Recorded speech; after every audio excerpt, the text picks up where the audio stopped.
ચૂલા બુલા ઠરાઈ ગયા ને બધુંય રંધાઈ ગયું. હવે એને ટેસડો, કાલે તો રાંધવાની રજા, મોજ પડી જવાની છે. ઓય ચકી, ચૂલા ઠારવાનું મુહૂર્ત કયું છે? જો આવી ગઈ ના ઘૂંઘણી તેમાં.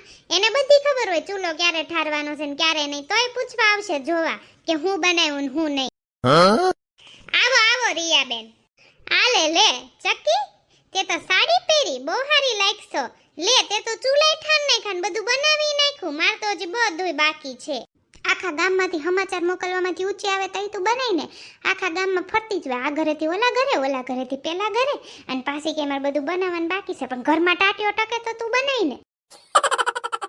હા જો ને રિયાબેન, કા શીતળા સાતમની હાડી ગોતતી હતી ને તો આ હાડી મળી ગઈ, તો મેં કીધું લાઈને પહેરી લઉં અને ચૂલા ઠાર નાખું પહેરીને. હા ચકી તું તો બહુ ઉતાવળી. હારું હાલતી મારે ચૂલા ઠારવાના છે, હજી મારે બાકી છે. તો કાલ તું કયા કલરની હાડી પહેરવાની છે? તો હું તે ઈ કલરની હાડી પહેરું. મેં તો છે ને મરૂન ઉપર લાલ કલરની કાઢી છે હાડી. હારું તે ચકી, માર પાસે એવા કલરની હાડી હશે ને તો હું એવી કલરની હાડી પહેરીશ. આપણે હું મેચિંગ થાય ને તો વધારે મજા આવે એમ. આ રિયાબેન ને તો ઘરમાં ટાટીઓ જ ન ટકે. અહીંથી આયા ને અહીંથી આયા, ખબર નહીં હું બનાવતા હશે ને હું કરતા હશે. કાચું પાકું રાંધીને ખવડાવી દેતા હશે. આલે લે, આ ફરાકમાંથી હાડીમાં કાં આવી ગઈ તું? કે તને સાડી પહેરી તૈયાર થતા જોઈ મારું મન મોહી ગયું, કે તારા રૂપાળા ગોરા ગોરા ગાલ. મારું મન મોહી ગયું, કે તારી અણિયારી નશીલી આંખ. મારું મન મોહી ગયું. હા તે તો વળી નવી પર્પલ કલરની હાડી પહેરી.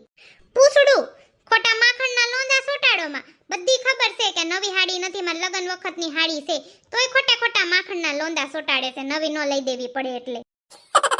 હવે તું ક્યાં નવી હાડી પહેરશો? તું તો રોજ ફરાકડા પહેરશો, આજ વળી નવી નવાઈની હાડી પહેરીશ. એ તમારે ક્યાં હાડીઓ લઈ દેવી છે? પછી હું રોજ ફરાકડા જ પહેરું ને. પ્રસંગમાં પહેરવાની હોય હાડીઓ, તઈ ન હોય માર પાસે હાડી. એ હારું માર નથી લેવી બાપા, મૂકો ને લપ લોહી પીતા. હારું હાલો, કાલમાં શીતળા સાતમ છે, મારે વેલું ઉઠવાનું છે, પૂજવાનું છે. હઅન મારા હાટુ કુલર બનાવી કે નહીં? મન બહુ ભાવે કુલર. હું તો નાનો હતો ને તો બધાયને આખા ગામમાં જેટલા કુલર ઝારવા આવતો ને બધાને ડીશમાંથી ખાઈ જાતો. હા હવે કરી છે હો કુલર, કુઈ જાવ હાલો હવે. હે શીતળા માં, હાજા નરવા રાખજો ને ઘરમાં સુખ શાંતિ રાખજો. શીતળા માત કી જય. હજી કોઈ ન થઈ ઉચાકી? હા હવે હમણાં બધા ધીમે ધીમે આવતા હશે. હા હંસા કાકીને જ સાતમ આવી. અસલના તૈયાર થયા છો તમે, શ્રીદેવી જેવા લાગો છો. મારા કાકાનું તમારા ઉપર દિલ આવી ગયું હશે. ના રે ના, હવારમાં હું તૈયાર થઈને તો તાર કાકા મને કહે ઈ કે લાલ ઘોડીને ગૌઢી લગાવી, કે ભૂંડી લાગશો ગૌઢી થઈને કેસરા કલરનો હાડો ગુડો છે તે. ના હંસા કાકી, બહુ સારા લાગો છો તમે. આ રિયાબેન તો જો ઘૂંઘટો તાણીને બેઠા છે, વળી કોકની લાજ કાઢવી હોય એમ. હારું હાલો હવે વાતું નથી કરવી. શીતળામાની પૂજા કરી લીધી આપણે બધાએ, અને હવે છે ને વાર્તા કરી લેવી. એ ચાકી આંટી, હું આજે વાર્તા સાંભળવા આવ્યો છું. તમે વાર્તા કરી લો, હું આજે સાંભળે. એ ચિંટુલા ખોટાલા, કુલેલ ખાવા આવ્યો છું, તું વાર્તા સાંભળવા નથી આવ્યો? ઓય રિંકી, અવાજ કર માં, સાનમના વાર્તા સાંભળો હાલો બધાય. બોલો શીતળા માત કી જય. શીતળા સાતમનું વ્રત શ્રાવણ મહિનાની સાતમના રોજ કરવામાં આવે, અને રાંધણ છઠના દિવસે જે રાંધેલું હોય તે આખા દિવસનું ટાઢું આ શીતળા સાતમને દિવસે ખાવાનું હોય છે. રાંધેલું એટલે રસોઈ બનાવી હોય ઈ. હવે એક ગામમાં એક પરિવારમાં બે વહુઓ રહેતી હતી, એક નાની વહુ અને એક મોટી વહુ. નાની વહુ તો બહુ ભોળી અને બીજાના દુખે દુખી થનારી હતી, અને જ્યારે મોટી વહુ બહુ જબરી અને ઈર્ષાળુ અને કજિયાખોર હતી. શ્રાવણ માસ આવ્યો, રાંધણછઠના દિવસે નાની વહુ રસોડે રાંધવા બેઠી હતી. તે મોડી રાત સુધી રાંધતા થાકી ગઈ હતી. એટલામાં તેનો દીકરો રડવા લાગ્યો, અને તે તેની પાસે થોડીવાર આડી પડી તો તે સૂઈ ગઈ અને ચૂલો ઠારવાનો ભૂલી ગઈ.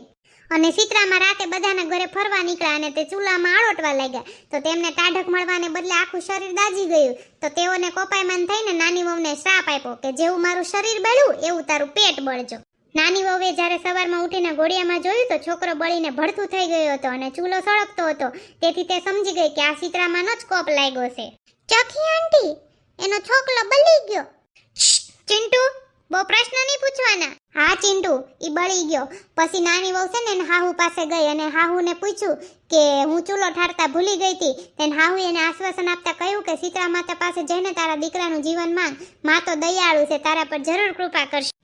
નાની વહુ તેની સાસુની વાત સાંભળી દીકરાને પોતાના ખોળામાં લઈ શીતળા માતાની શોધમાં નીકળી પડ્યા. તેને રસ્તામાં સૌથી પહેલા 2 તલાવડી મળી. તે આખી પાણીથી છલોછલ ભરેલી હતી, પરંતુ કોઈ તેનું પાણી પીતું નહોતું, કેમ કે તેનું પાણી પીવે તે મોતને શરણે થતું હતું.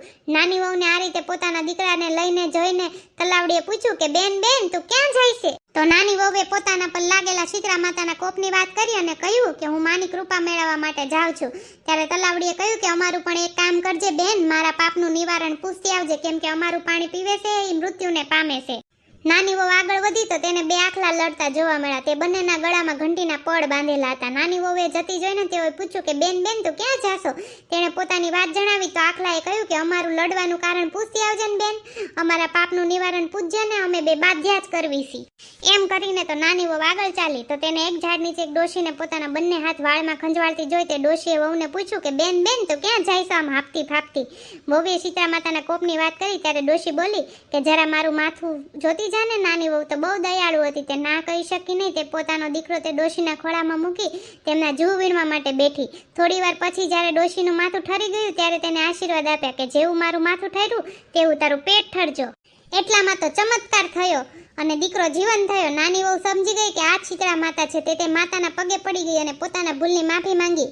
ત્યારબાદ તેણે તલાવડીના દુઃખનું નિવારણ પૂછ્યું તો માતાએ જણાવ્યું કે ગયા જન્મમાં બંને શોકે હતી. દિવસ ઉગ્યાથી આથમ્યા સુધી તે લડતી જ રહેતી હતી. કોઈને પણ છાશય ન આપે ને પાણી ન આપે. આ જન્મમાં કોઈ તેમનું પાણી નથી પીતું. તું જઈને પાણી પીજે તો તેમના દુઃખનું નિવારણ થઈ જશે. ત્યારબાદ નાની વહુએ આખલાના લડવાનું કારણ પૂછ્યું તો માતાએ જણાવ્યું કે ગયા જન્મમાં તેઓ દેરાણી જેઠાણી હતી.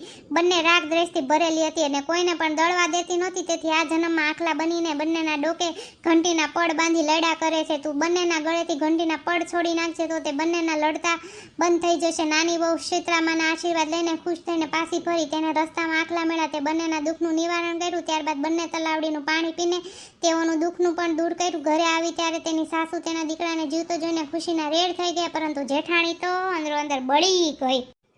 આ રીતે 1 વર્ષ પૂરું થઈ ગયું અને ફરી વખત શ્રાવણ માસ આવ્યો. ત્યારે જેઠાણીને પણ દેરાણીની જેમ શીતળા માતાના દર્શનની ઈચ્છા થઈ તો તે પણ ચૂલો સળગતો મૂકીને સૂઈ ગઈ. રાતે જ્યારે શીતળા માતા આવ્યા ત્યારે તેમનું શરીર ચૂલામાં આળોટવાને બદલે બળી ગયું. તેઓએ મોટી વહુને શ્રાપ આપ્યો કે જેવું મારું શરીર બળ્યું તેવું તારું પેટ બળજો. માતાના શ્રાપને કારણે તેનો દીકરો બળીને ભડથું થઈ ગયું.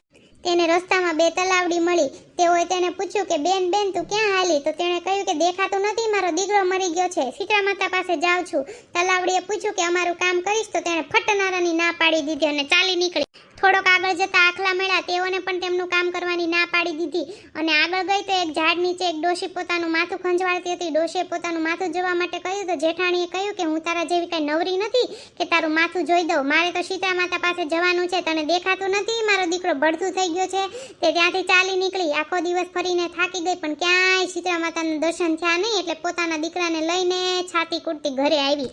હે શીતળામાં, જેવી રીતે માતા તમે દેરાણીને ફળ્યા એવી રીતે હવને ફળજો. બોલો શીતળા માત કી જય.